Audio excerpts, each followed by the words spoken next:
แม่มันสิปานะ 3 คนนี่เป็นลูกของเพิ่นผู้เดียวเลยบ่ โด หรือว่าลูกคนละแม่หรือว่านั่น บ่ถ้าแม่ดิ แม่เดียวแล้ว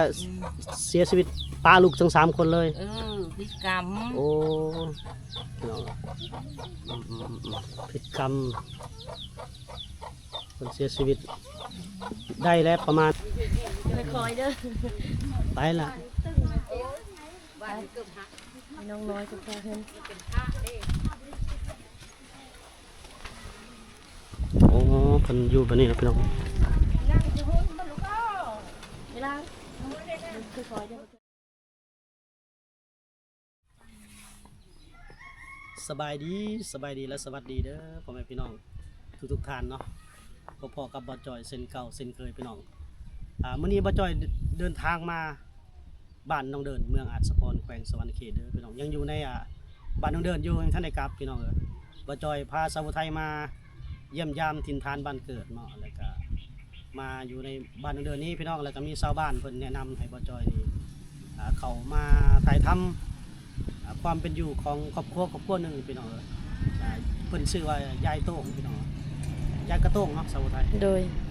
แต่อีกหมู่บ้านนึง อีกหมู่บ้านหนึงพี่น้องอยู่ใกล้ๆกันบ้านเพิ่นนี่อยู่ใกล้กันพี่น้องแต่ว่าเพิ่นอยู่ในครอบครัวที่ว่ายุ่งยากครอบครัวลำบากพี่น้องคือว่าแม่เพิ่นนี่เสียชีวิตไปแล้วยายเพิ่นน่ะเลี้ยงหลาน3 คนน่ะตอนนี้พี่น้องซึ่งว่าความเป็นอยู่นี่ค่อนข้างจะอยู่ลำบากนับตั้งแต่การกินการอยู่หรือว่า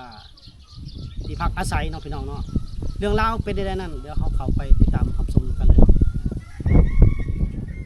นี่พี่น้องเฮือนซานเพิ่นเนาะโอ้แดดขนาดเนาะนี่เฮามาพี่กับพ่อกับสบายดี ไทยโดยสบายดี ซื้อได้ก็ กีฬาสาวผู้ไทย ส่ง Facebook ได้เนาะYouTube ได้เนาะ แมน โอ้ ซื้อพัด มานี่คือกันบ่ ซื้อพัดแมนมานี่แหละ มาแต่เช้าพุ่นบ่ หากะมาตอนเทงนี่ อ๋อ เฮา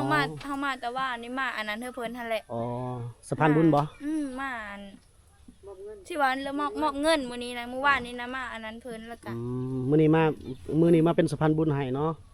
ผู้ใหญ่ใจบุญทางใดเพิ่นมาช่วย อัน เหลือ ทั้งไทยแล้วก็ไต้หวัน โอ้ยินดีนำดีใจนำ ดีใจน้ำเพิ่นคือกันนั่นแหละ โดยสิกลับแล้วบ่หรือว่า ย่างแล้ว ยังเนาะโอเคเดี๋ยวเราเข้ามาพี่น้องโอ้วันนี้แดดขนาดนี่แหละพี่น้องเดี๋ยวบ่จอยให้เบิ่งบอลอยู่เพิ่นเนาะ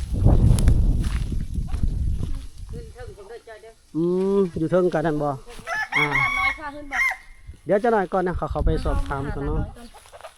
เพิ่นมานะมอนเพิ่นมานะ หลานน้อยพาขึ้น บ่ไปว่ามา พี่เด้เนาะอยู่ครบหน้าครบตากันเลยเนาะ โดย สาวผู้ไทย ใส่หลานน้อยบ่ได้ใส่ ใส่ผู้กลางก็ได้ ใส่ผู้นี้เนาะ ผู้กลางเดี๋ยวก็ ติดไม้ใส่เด้อ เออ ไอ้ถามจังกับตบไอ้เด้อ สบายดีเบิดทั้ง3 ยกมือสิ สบายดีเด้อแม่เฒ่าเด้อ สบายดี แม่เฒ่าซื้อได้ก็เขาเอิ้น ชื่อโต้ง โต้งเนาะ อืม แม่เฒ่านี่เลี้ยงหลาน3 คนบ่ โดย ณปัจจุบันนี่นะ เลี้ยงหลานจะพูดนี่แล้ว โอ้โดยเลี้ยงหลาน3 คนพ่อเพิ่น เอาไม่ไหม้แล้ว เมียไหม้แล้วเนาะ ไม่ไหม้เพิ่น โอ้บัดนี้แม่เขาเจ้าได้ขออนุญาตเด้อ มันตายแล้ว เสียชีวิตแล้ว กร เนาะ รม ผิดกรรมเสียชีวิตเนาะเสียชีวิตได้ดนแล้วบ่แม่ โดย ประมาณ นี่ จักปี จับนี่ลูกมันกับมันผู้นี้เลยแม่มันสิปานะ 3 คนนี่เป็นลูกของเพิ่นผู้เดียวเลยบ่ โด หรือว่าลูกคนละแม่หรือว่านั่น บ่ถ้าแม่ดิ แม่เดียวแล้วเสียชีวิตป้าลูกทั้ง3 คนเลย พิกรรม โอ้เนาะผิดกรรมคนเสียชีวิตได้แล้วประมาณปีหนึ่งบ่ ปี 2 ปี ปีปลาย โอ้ ตอนนี้มันสายป้านะตัวเอ็ดมือ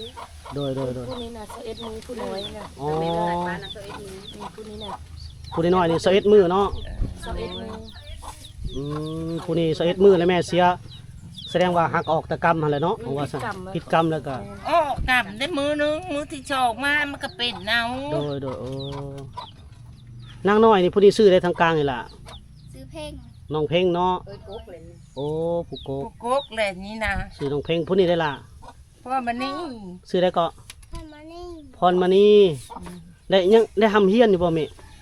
เฮาผู้นี้นะเฮาอยู่บ้านกุดชุ่งผู้นี้นะห้องป .5 อ๋อ แล้วผู้นั้นน่ะป .2 อยู่บ้านนี่ โอ้คือได้ไปเฮียนอยู่บ้านกุดซุงผู้นี้นะ มันนี่มีอันนั้นมีห้องป อ๋อ .5 อยู่บ้านเนี่ยมันมีแต่คาปอเลยปสาม ป .3 อืม อยู่บ้านนี่น่ะ ขับปสามเด้เพิ่นได้ขี่รถถีบไปบ่หรือว่าไปนี่แหละ ไปขี่รถที่ไปแล้วนี่นะลูกเอ้ย อ๋อรถถีบ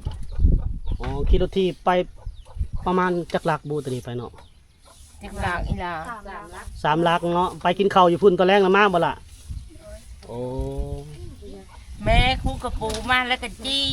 แล้วก็เอาไปกิน แม่เฒ่านี่เจ้าเลี้ยงผู้เดียวเจ้าเนาะเลี้ยงหลาน3คนนึง โดย ผัวแม่เฒ่าก็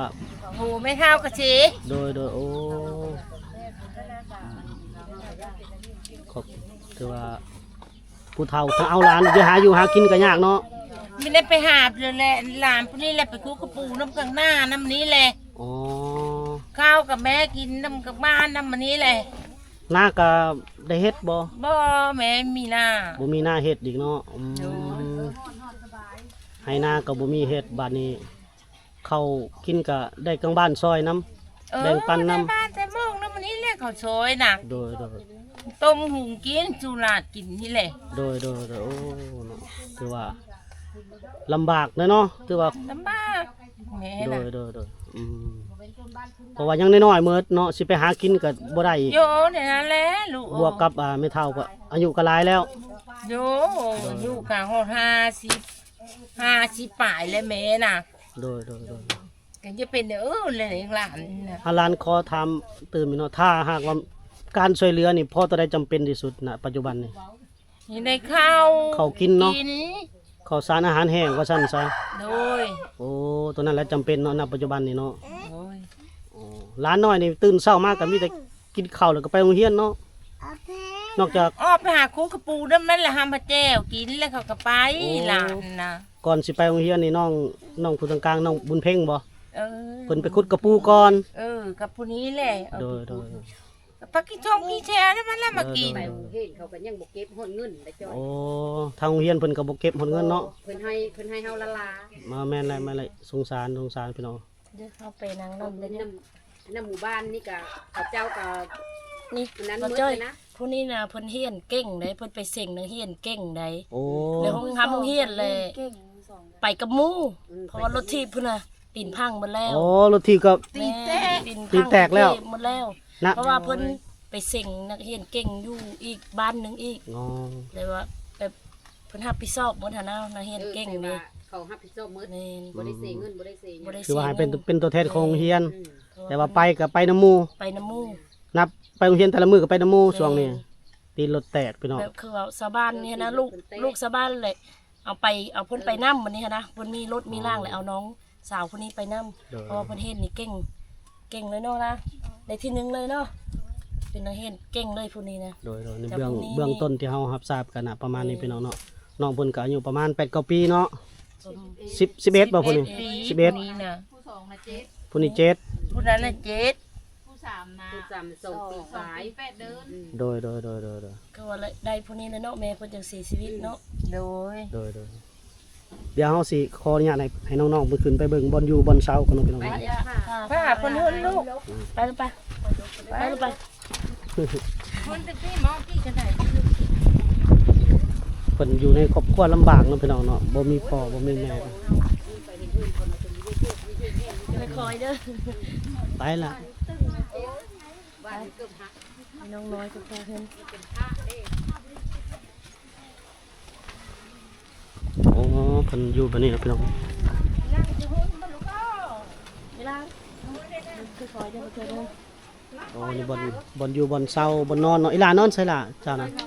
นอนอยู่นี่เนาะอืมทั้งสองบ่นอนนี่เมิดมีเพิ่นนอนหันเนาะมีเพิ่นเนาะโอ้ฟืนไฟดิโอ้เดี๋ยวสิลงไปถามเอาเนาะอันนี้บอลอยู่บอลเช้าเพิ่นพี่น้อง นางบนนอนก็เบิ่งกว่า คือสิหนาวเนาะยามหนาว ไฟฟ้า อีหลาใส่ ยังไปเพ่ง ตัวเองบ่ไฟตัวเองบ่ บ่ใส่น้ำเขา โอ้ไฟฟ้าก็ใส่น้ำเขา โดย แต่น้ำน่ะได้ห้ามเอาบ่ ทำน่ะได้ห้ามเอา โอ้น้ำน่ะหาบอยู่ใส่ล่ะหาบ น้ำ อยู่ผู้ น้ ไปสูบเอาซ้ำ ำน้ำบาดาลเนาะ โดย โอ้โดย เฮ็ดกินนักเพิ่นถามมันจะได้ซื้อจะได้น้ำซ้ำ พี่น้องบงนี้ก็เป็นนั่นได้ฟ้านั่นฟ้าใบตองกุ้งเนาะสาวไทยมุงหญ้าพี่น้องฟ้าไม่สาดอ่า ฟ้าไม่สาด สมัยตะก้อนเลยนะนี่เนาะ สมัยแตะก่อนตะกี้เลย อืม คือนี่นะอันนั้นเขาสอบถามมาชาวบ้านเพิ่นเฮ็ดให้เด้ โอ้อันนี้ก็สะบานเพิ่นซอย ชาวบ้านเพิ่นซอย อืม ซอยแบบทุก ซอย สิ่งทุกอย่างนั่นแหละแต่ก่อนน่ะเฮือนเพิ่นแห้งสูงกว่านี้เขาเจ้าก็ตัดลงให้ต่ำ ผมตามอ๋อสะบานก็ซอยอยู่ ๆชาวบ้านเพิ่นก็ซอยซ้ำเพิ่นซอยได้นั่นแหละบ่เจอเพิ่นก็ขาดเขินคือกันนะ โดย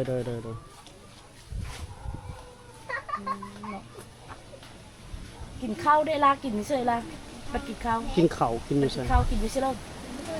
กินอยู่ กินอยู่เทิงนี่บ่ แล้วก็กินนั่นทางบ้าน โอ้ บ่นึ่งข้าวได้ล่ะ มื้อนี้พัดลม ร้านนึ่งข้าวนึ่งอยู่ล้างไปเนาะ โดย โดย เขาจะเว้าผู้ไทยแน่เพิ่นไม่เข้าใจได้เว้าลาวเลย พี่น้องเบื้องต้นก็พอได้ฮู้แล้วความเป็นอยู่ของเมืองไฟฟ้าใช้ครบเลย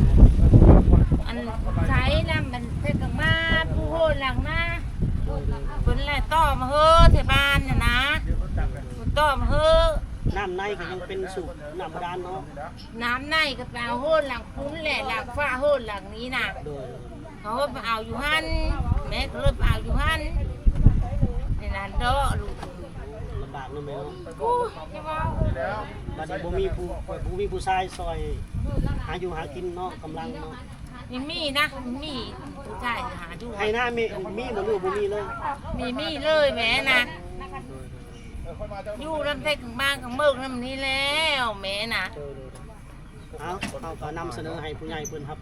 เบิ่งกันได้เด้อ โอ้ย เบื้องต้นนี้ร้านก็บ่มีหยังหลายมาฝากก่อนเอานมมาให้ร้านน้อยเพิ่น โอ้ยมาให้ดูเด้ออยู่ดีแห้ง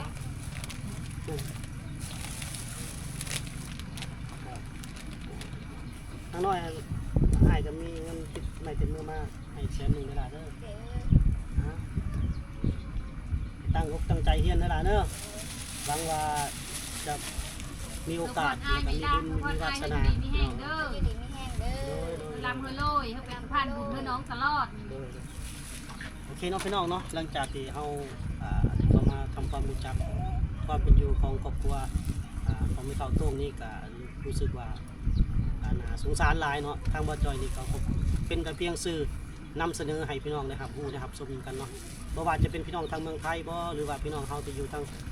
ต่างประเทศเนาะที่รับชมอยู่ต้องการหรือมีน้ำจิตน้ำใจทางเฮาก็วอนเลยแหละพี่น้องวอนขอความช่วยเหลือเนาะแม่เฒ่าเพิ่นก็ขอให้ได้ซอยเพิ่นเล็กๆน้อยๆน้ำจิตน้ำใจเนาะพี่น้องเนาะซอยเหลือเพื่อนมนุษย์ร่วมโลกนํกันเนาะบ่ว่าจะอยู่ทางใดก็ตามก็ได้ขอให้ช่วยเพิ่นก็ดีใจเนาะพี่น้องเนาะ ไหนมันมี โอเคเนาะพี่น้องเนาะทางบ่จอยขอจบคลิปไว้สำนี้ก่อนเนาะโอกาสหน้าหวังว่าจะได้เป็นสะพานบุญให้กับครอบครัวของแม่เฒ่าคนนี้เนาะเนาะสำหรับพี่นี่บ่จอยขอกล่าวคำว่าสวัสดีเนาะ แล้วแหละมาบ้านแล้วแหละขายข้าวจี้ ขายข้าวจี้ขายน้ำปั้นอยู่บ้าน ก็เอิ้นว่าเปิดกิจการส่วนโตว โอ้ยเนาะเป็น ก็ดีเนาะ เว้ยเป็นเจ้าของกิจการได้ กิจการตัวเองแถมมีช่องเป็นของตัวเองอีกน่าจะเวิร์กกว่าเราอยู่บ้านเขาเองขอให้โชคดีพี่น้อง สาธุเอา โอเคขอบใจล่ะ เข้าใจ